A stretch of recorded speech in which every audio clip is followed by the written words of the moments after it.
মাত্র 7 দিনের পরিচয়ে শরীফুল রাজকে বিয়ে করেছিলেন পরীমণি। ভালোবেসে 2021 সালের 17 অক্টোবর গোপনে বিবাহ বন্ধনে আবদ্ধ হন তারা। 2022 সালের 10 আগস্ট তাদের কোলজুড়ে আসে একমাত্র সন্তান শাহিম মোহাম্মদ পূর্ণ। কিন্তু এর 1 বছর পরই দাম্পত্য জীবনের ইতি টানেন রাজপুরী। সংসার ভাঙনের পর সন্তানকে নিয়ে শুরু হয় নায়িকার নতুন পথ চলা। পূর্ণর সকল দেখভালের দায়িত্ব নেন মা পরী। অন্যদিকে ব্যক্তিগত জীবন নিয়ে ব্যস্ত হয়ে পড়েন বাবা রাজ।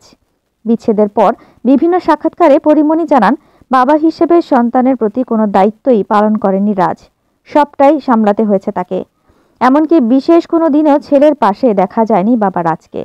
আর এসব নিয়ে প্রাক্তন স্বামীর প্রতি ক্ষোভও ছিল পরীমণির। তবে এবার যেন ভিন্নতা ঘটল।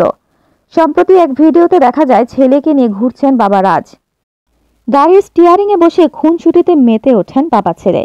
সেই মুহূর্তের ভিডিও সামাজিক যোগাযোগ মাধ্যমে নিজেই শেয়ার করেছেন রাজ। সোমবার 30 ডিসেম্বর নিজের ভেরিফাইড ফেসবুকে অভিনেতা লিখেছেন, আমার ছেলের প্রতি আমি কিভাবে ভালোবাসা প্রকাশ করতে পারি। পৃথিবীর কাছে আপনি একজন মানুষ হতে পারেন, কিন্তু একজনের কাছে আপনি হয়তো পৃথিবী। তোমাকে ভালোবাসি আমার চ্যাম্প।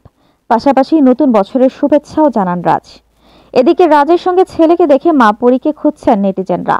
বাবা ছেলেকে একসঙ্গে অনেকে বলছেন, তবে কি আবারও সম্পর্ক স্বাভাবিক হয়েছে রাজপরীর? আবার কেউ কেউ ধারণা করছেন হয়তো সন্তানের টানে সম্পর্কের বরফ গলছে রাজপরীর। এরকম আরও অনেক ভিডিও পেতে নিউজ এক্সপোজার টিভির সাথেই থাকুন। চ্যানেলটি সাবস্ক্রাইব করুন এবং সাথে বেল আইকনটি বাজিয়ে দিন। আসসালামু আলাইকুম।